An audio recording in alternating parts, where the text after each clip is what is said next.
John and I have a very special guest on Masters of the Air Talks today.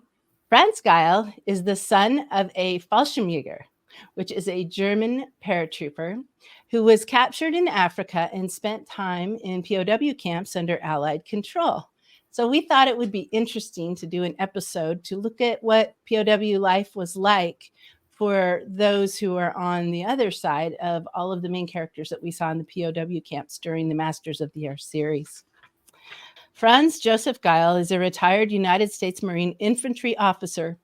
As an enlisted Marine in the 1970s, he had served as an infantry anti-tank assault man and later as a Marine security guard, aka embassy guard, in Germany. He went on to receive Master of Science degrees in Space Systems Operations and National Resource Strategy, and served as a science and technology advisor at the Marine Corps headquarters. His father, Franz Joseph Ferdinand Gayl, fought in World War II as an elite German paratrooper, Fallschirmjäger, also nicknamed Green Devils by the adversaries. His father fought in North Africa at the Battle of El Alamein, became a prisoner of war, and was transferred to multiple POW camps, including Camp Maxey in Texas. I had the privilege of publishing Franz's book full of his father's stories before, during, and after the war, titled Legacy of a Green Devil. Another interesting thing about having Franz on the show is that I actually was publishing Franz's book, Legacy of a Green Devil, at the exact same time I was publishing John Peace's book, A Boy from Cracker's Neck. And so because of that, I reached out to each of them and swapped manuscripts. And so they have both read each other's books and actually wrote testimonials that went onto the back cover of each other's books. And yet this is your first time to actually meet in person. So this is an extra special event. Well, Franz, Melanie and I, we've done several shows together last several months and stuff. And I have stated this before, and I'll go ahead and state it for the viewers right now and for yourself. You know, I'm an armchair historian. I've always absorbed a lot of World War II, whether it be documentaries. I've read a lot about World War II. But the one thing I will say with your book and the Masters of the Air, and I'm so glad that they were in the books, was learning a little bit more about the POW situation. I never really studied it, and because I guess I didn't know any peers that I grew up with that were World War II veterans that had been in POW camps for extended times, I just never had thought about it. And one thing Masters of the Air did was show that was a huge part on both sides.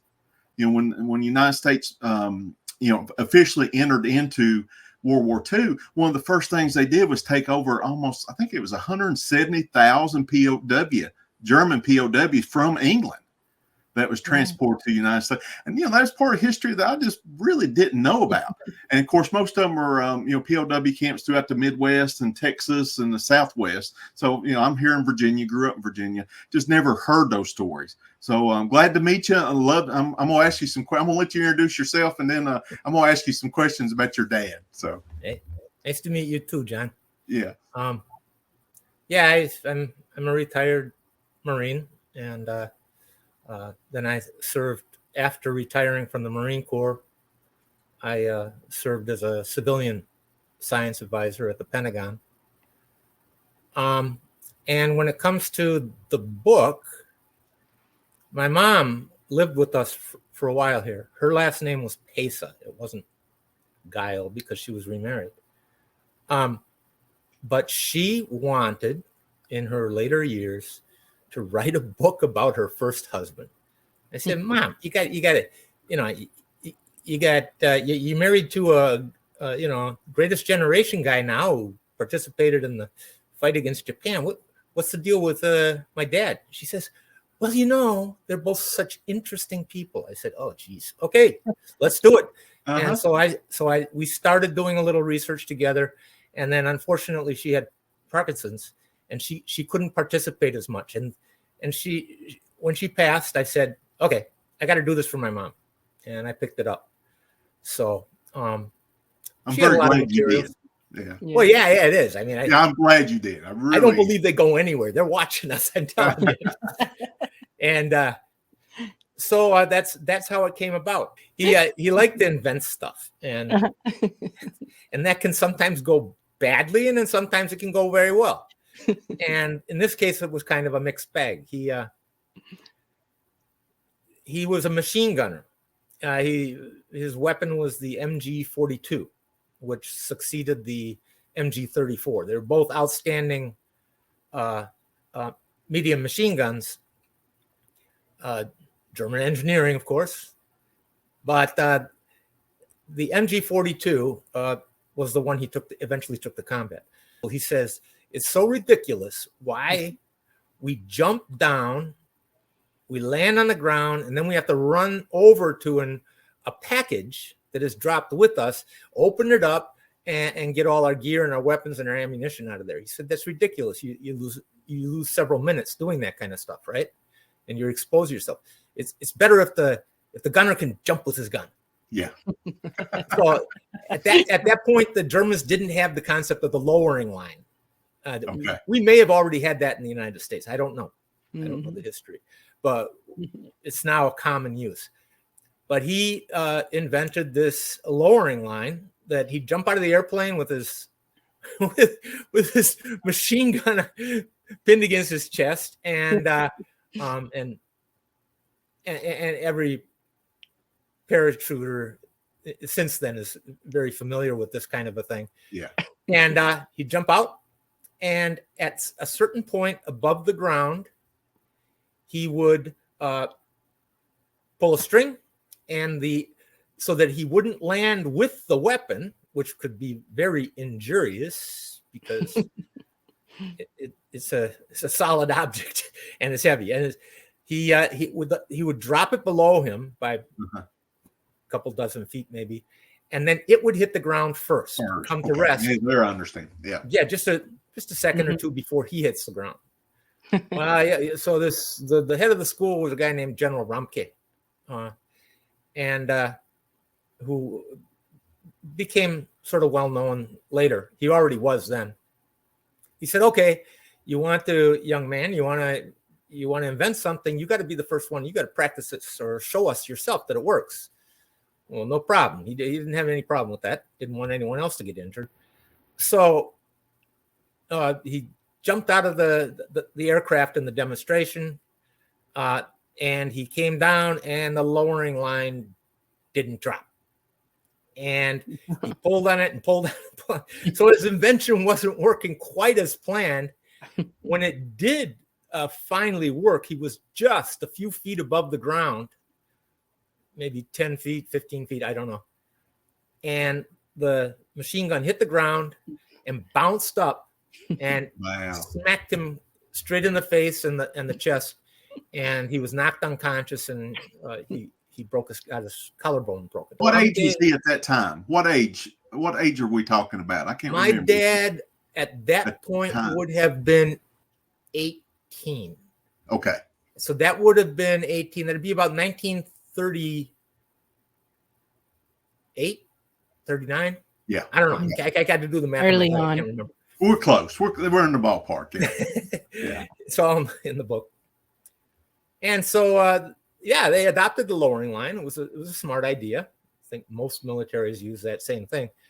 But General Ramke was at his bedside when he actually woke up in the infirmary, and he was just so impressed with this kid. Took a chance, and he had written a book on the paratroopers, the newly formed branch, and he signed it over to my dad, and that is now a family treasure.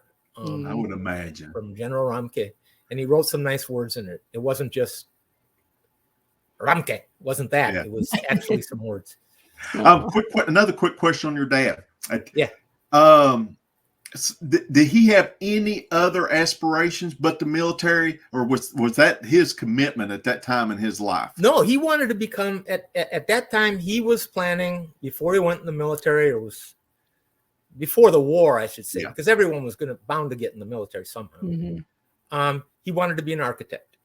That's right. Okay. And he had some interesting experiences, fascinating experiences that are discussed in the book with Albert Speer and his plans for Berlin. Yeah, New Berlin. He was kind of a strap hanger, and he was able to watch some of that in action. So, but yeah, that he wanted to be an architect. And I'll point out, and I'm going to use this as kind of an opportunity to entice our viewers to come back, because I want to continue to have conversations with both of you.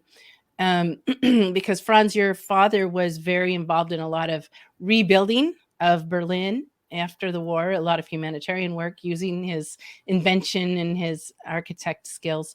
And then he actually came to the United States and did some amazing things. So we'll continue to have conversations about he's a fascinating person, very worthy of a thick book full of pictures and history. I don't want to get off track. Yeah. I mean, But so let's jump over to, we kind of want to learn about him as a POW. So let's jump to his brief time in Africa before he became one of our captives for the rest of the war. He entered the war after Rommel was already had many of his successes and was moving across North Africa.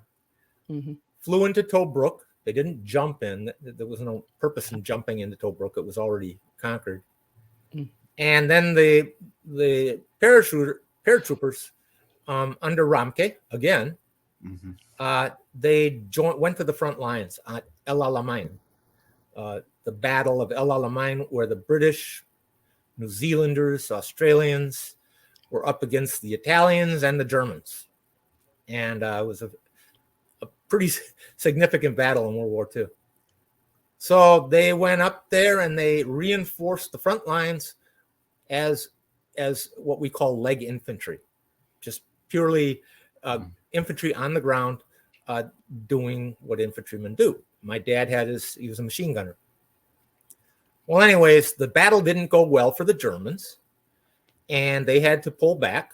Rommel ordered a retreat under fire, I would say. So it was pretty well organized. But of course, he moved back across Africa, and that was the end of the Africa campaign. During that I would call it a rout to a certain extent, the paratroopers had no vehicles. Wow. So if you were mobile and you had a tank or a truck or a whatever, you could get out and get west pretty quick. But the paratroopers, they ended up marching wherever they went. They'd hitchhike, they'd get on trucks, and they hitchhiked with the Italians. They had motor vehicles, but for the most part, they were foot mobile. It was bad. And eventually they got cut off while they were foot mobile, moving west.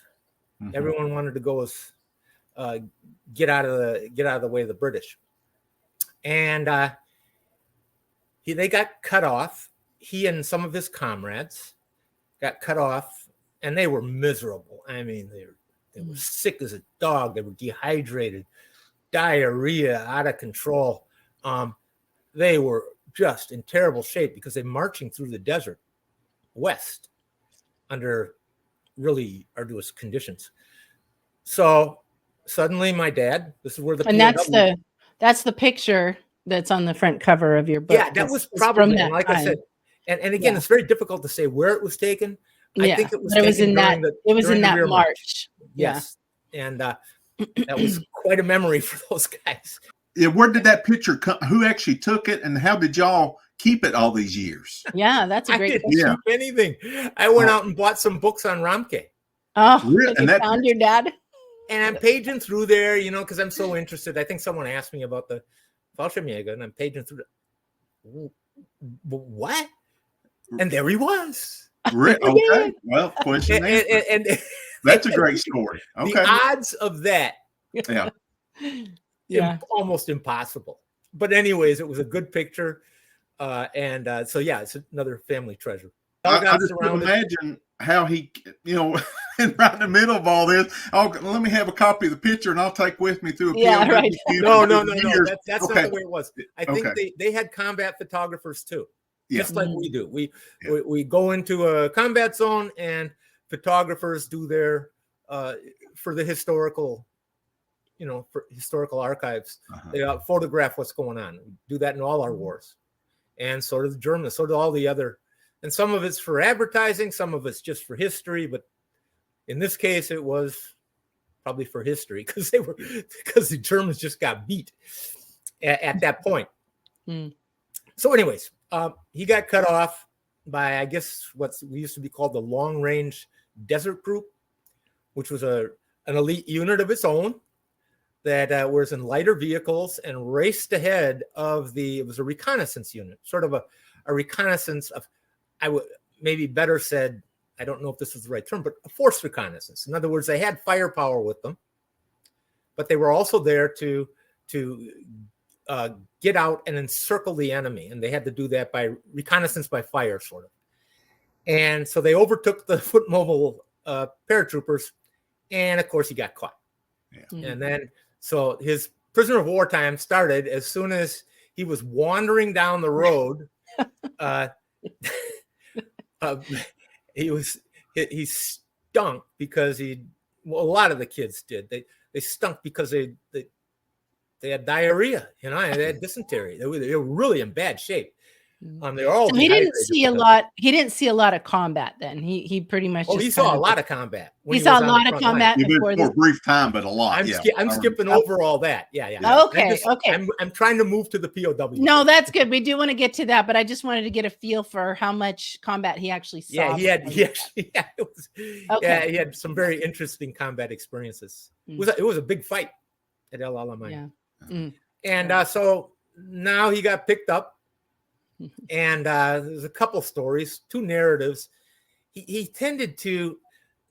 My dad was what's the word? Self-deprecating. He'd always try and minimize the things he did, but that also involved some, what do you call it, confabulations. And one of them was, so he told the story in two different ways. One was that the British drove by him. One vehicle drove by him, and were going to pick him up.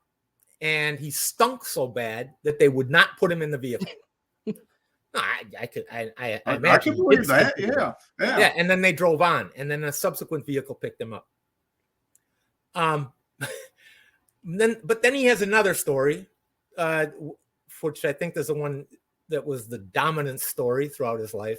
He told me, he said the first vehicle that came by him picked him up.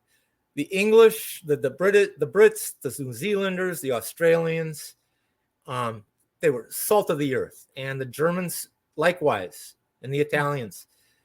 They were all brothers in arms. I mean, the fights were brutal, but when the bullets weren't flying, they were gentlemen. And I know that if the British drove by a man who's all beat up, they would not leave him out there. It's just not the nature of the culture out there. He was then he was with they didn't put too many prisoners of the Fallschirmjäger together in one place because they always come up with some kind of mischief. They have to escape. That's everybody's job to escape, right? I mean, the British, everybody, Americans, if you can, you do it. And so Germans are no different. And you put too many of these guys together, they're going to come up with something, crazy. So he got split up. He was one prisoner with a platoon, a mechanized platoon. And so he was sort of the honored guest of that platoon, that British platoon. And he was always the first one to eat. They wouldn't let anyone else, the platoon commander wouldn't let anyone else eat until Franz, my dad, got to eat and drink. He even on one occasion his water was scarce, as you can imagine. Yeah. And he was given a little bit of water. He was the only one he knew of in that platoon that was actually allowed to sponge bath or whatever you want to call it, actually clean himself up. Wow. And they just treated him like a brother. And they always had some spirits with them, which probably we all do when we're going out there in the military. We take something with us in a flask or something like that. Well, they had full-blown bottles. And so they would occasionally get together and not around the campfire, but sit around the center of the thing, and drink and talk and laugh. My dad spoke English, by the way. He spoke English from his childhood. That was his second language in the gymnasium. So he was very lucky. And any particular reason? Any particular family reason for that, or that was just a choice? You're going to learn English. I think it was a choice. He learned. I think his primary second language was French. Okay. And then, but he was good with languages, and I think that's why he learned in the gymnasium. He learned English too. Okay. Because that was an important language. Yes. And so he tried to escape once out there in the desert. This is a funny story. Even though they were treating him so well. Yeah. This is he's under order. Everyone's under orders. They're obligated to do it. I'm sure, he would miss his comrades after he left them, but he was obligated to do so. And so he tried to escape, and he got in this vehicle that he thought he could get into and escape. And the vehicle was actually up on blocks. Started the engine, and the vehicle tipped over, and he was in there, and the British soldiers, they just roared with laughter because he picked the wrong vehicle, right? And he was afraid. He said, "Well, I'm going to get what I get. I'm going to get, beat up, or who knows, a bullet. I don't know. I don't know what happens now." And they came over there, and they took him over, and they said, Franz, come on back."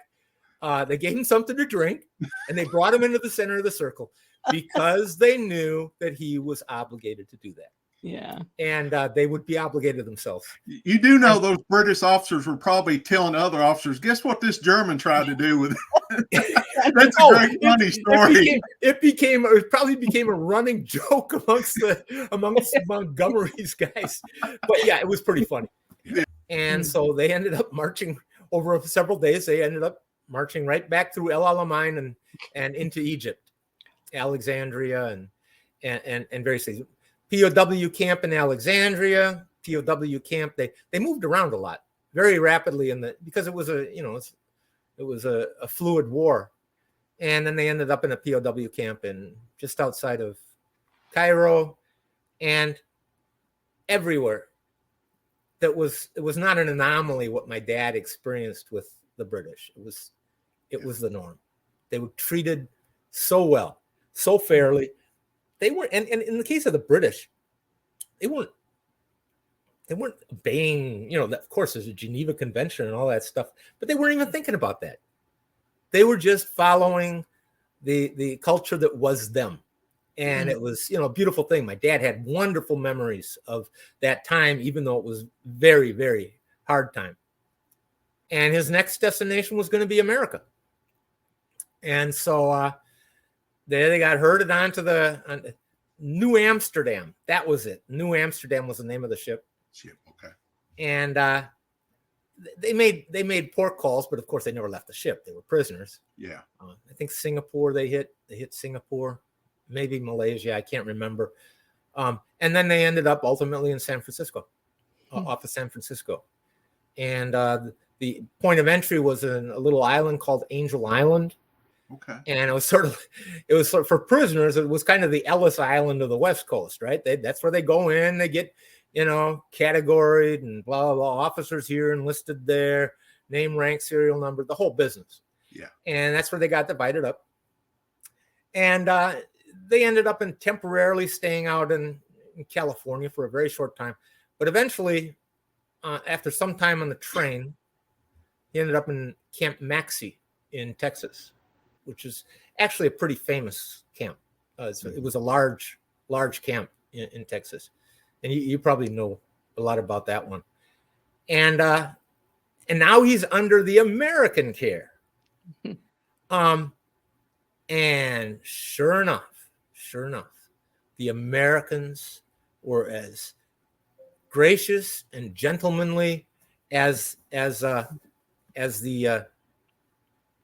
British. Got a quick question. Did your dad, during this time, he's been with the British, now he's made his way to, San Francisco, Angel Island, and transferred over to the Americans. Were they getting any news about the war? All these POWs, somehow they always seem to got news. And what was their mentality? I mean, were they, the only access they had was from their guards. Okay. From the staff. And again, it was a very unusually cordial relationship between the British and the Americans and the Germans off the battlefield. And so they were very open about it. They would tell them when certain events had taken place, when so they didn't have to Normandy sneak occurred. to try to. They didn't have to sneak. They would keep them up to date. And of course, the prisoners, they were good prisoners. Fallschirmjäger were good prisoners. Yeah, and also were they getting like Red Cross packages, which would be like mail from home, stuff like that too? In fact, my dad got his promotion to corporal. I guess it was in some sort of. I wish I had that document, but he's got that. I've got his Afrika Korps stash and all that stuff. But he was promoted in captivity. He received his warrant later because it came through the Red Cross. And, wow. Okay. That's amazing. and he was promoted very formally or allowed to by the senior members of the contingent there, not by the Americans, but by the Germans. It's hard to describe how nice it was in Camp Maxey. He said there they ate extremely well. When they came into Camp Maxey, they had fresh bed linen. They had everything was top notch. Yeah. And the barracks, they had tents and they had barracks. And the food that they received every day, full breakfast. I think full breakfast and then full dinner. I don't know if they got 3. I think it was 2 meals a day. They'd never seen anything like it in their life. Another question I had was when I was doing some of the research about POWs and America entering the war, was one of the comments that seemed like a lot of the German POWs kept saying over and over was they couldn't get over the sheer size of America. Yes. They would get to port and take a train, and the train would just go on and on. And and I've never been to Europe, but I know geography a little bit. And, Texas is the size bigger than Germany. And can you imagine? I mean, just look at where they would have gone even on the train. Yes. They can look out the windows of a train easy. So they went from San Francisco. They had to go through the Southwest. Yes. And then they went to Texas. And what a magnificent landscape that is. It must have been mesmerizing for the Germans. They'd never seen anything like that. Mm-hmm. Yeah. And Texas all by itself. I mean, just look at those beautiful sunsets and everything that we know from what we see in Texas. So it was amazing. And everything was big. Yeah. As everything is in Texas. And the meals were big. So yeah. Yeah. And then so again, being treated extremely well by the Americans. He was also, because he knew some English, and his best friend also, who he had, another paratrooper who he had met in captivity while still in Africa, he could speak a little bit of English. And so they had a big job there. They were translators a lot of the time. They were able to help the guards out and the staff to communicate with the German prisoners. Okay. Because very few, hardly any, could speak any English, right? Yeah. And so they received all sorts of, I call them gifts. They were given games that they could play because it's pretty boring being a prisoner day after day. They got games and treats. They had canteen where they could take the few pennies that they had earned in the fields or whatever and buy some candy or whatever. They were treated very well. This is a beautiful thing about that even in all the inhumanity of that war, that this sort of isolated culture is going on. It was a big brotherhood. Yeah. Now my dad told me that the Americans were stricter than the British. There's no doubt about it. It was still there was no whiskey bottle being passed around or something like that. Yeah. So they were much stricter with the Germans. They hadn't fought the Germans, at least at Africa at that point. And so and the British had developed a good bond. Yeah. With these guys. The Americans, these Germans were something new. They were strict, but they were fair. Yeah. And my dad and his buddy, they did They did, and I'm sure they weren't the only ones among the Fallschirmjäger, because they all ended up staying together. That's one thing about what the Americans and the British did. They kept their units together, which was wonderful, so long as it didn't create a threat. Yeah. The escape threat. But no, they kept them together. Well, anyways, my dad and Hans Joachim, his best friend, sure enough, and then one other guy whose name is in the book. I just can't recall it. He was actually the mastermind. The other guy was the mastermind. So they dug a tunnel, right? Everyone has to dig a tunnel. And it probably wasn't that good of one. It wasn't even finished. And they got caught. Yeah. And so when it came time, they had to go to the commandant's office, right? The commandant of the bank, and say, all right, who did this? Who did that? Well, Hans Joachim, they're paratroopers, or they're just soldiers. They're soldiers. And my dad wouldn't fess up. He wouldn't say who started it. It was this other guy, right? It just helped out. And Hans Joachim, he wasn't going to say anything. So those cool guys went into the cooler, whatever it was called back then, for 28 days, I think it was. But that's when they ran into the guy that they were helping. And he didn't get in trouble for the tunnel. He got in trouble and sent to the cooler for mouthing off to a guard. Okay. So they didn't even know it had anything to do with. Well, and a little bit of the research I was doing into the American POW camps. This was in a camp in Texas. One of the commandants, he would address all the Germans and talking about how if you want to escape, Mexico is this way, a long ways across the desert. California is a long way across the desert that way. And up there is Oklahoma, and you don't want to go to Oklahoma. That is amazing that of course, we got to keep in mind, we didn't know about the concentration camps yet. No, so had we known about what was really going on, I don't know that was. Melanie's going to laugh at how and then one of the theories and reason why they put them out there was the sheer isolation. I mean, if you do escape, where are you going to go? And it's a long way to get captured. Yes, it's a long ways and all that. So that makes total sense. My dad didn't talk about that the logic is perfect. Yeah. And I have no doubt that the commandants did say that to their prisoners. Yeah. And there was a few recorded escapes where they went to Mexico, and then they just said, I don't even know if they got through Mexico alive or not. But anyway, it's just a long ways to go to get back into the fight. And when you're getting fed well and entertained, just wait it out. If they got hurt after they escaped, it certainly wasn't the Americans who hurt them. Yeah, that's all. Wow. So they ended up in the camp. Another incident that happened in the camp was Hitler's 50th birthday. Adolf Hitler's 50th I remember birthday. the story. Yeah. Mm-hmm. And they were bound and determined to celebrate the Führer's birthday with a full-blown parade. Okay. Now, they had their uniforms. They could clean their uniforms and make themselves look sharp, sort of.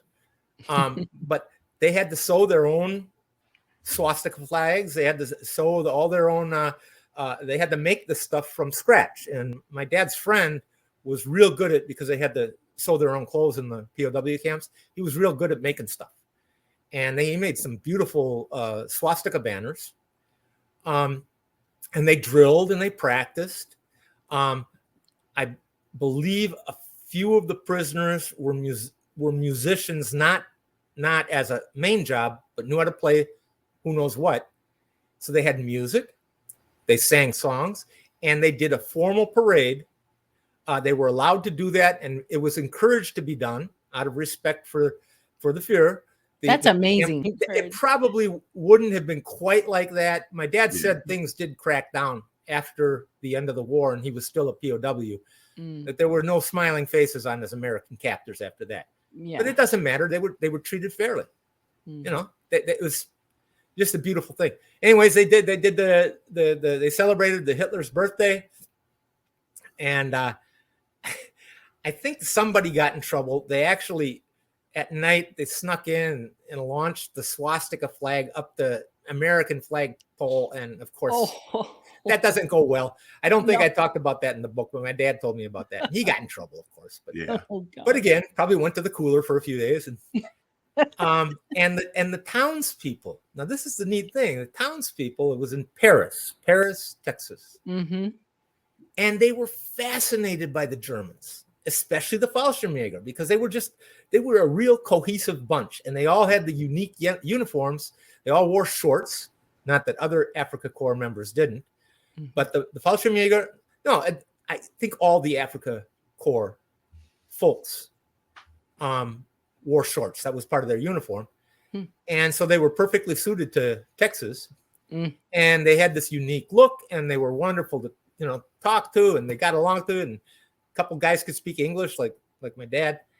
And so I guess one mistake I made in just stating this, it wasn't just the Fallschirmjäger that were from the Afrika Korps that were in Texas. It was tankers, it was leg infantry, it was everybody else too.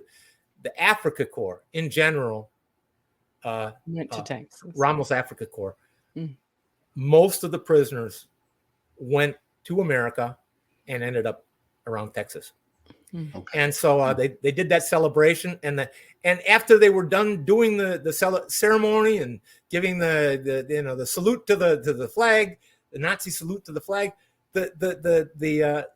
the people who were especially the kids who were hanging on the fence watching this go on inside, they get huge applause, including from the camp staff. They thought it was wonderful that they would celebrate the Führer's birthday, even under their conditions. That's amazing. Now, I'm sure that is not the only place that happened. I mean, that was characteristic of the culture. And if it had been the other way around, and it was the Queen's birthday or something like that, and it was a British, it would have been the same way. Yeah. Yeah. They just come from, I don't know. I don't know if I put it very well in the book, but I said they come from this common Christian, Judeo-Christian background that kind of marks most of Europe.